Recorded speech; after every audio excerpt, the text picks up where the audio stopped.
G.I.A Automotive 2012 Jeep Cherokee rear brake job. On this one you need 7mm Allen head, and you're gonna need to compress the piston on the caliper like always, and once you get done it's pretty straightforward.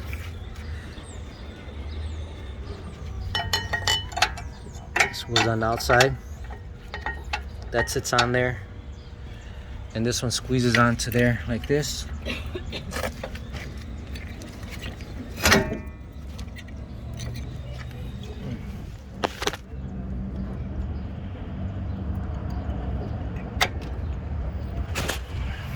Just snaps into place and then put it back on there. Slide your guide pins back to clear the bracket. You won't be able to do it without that. You see how they move? A bit of a time. Alright, 27 years of experience. Like and subscribe to my channel, and I'll talk to you guys in the next one.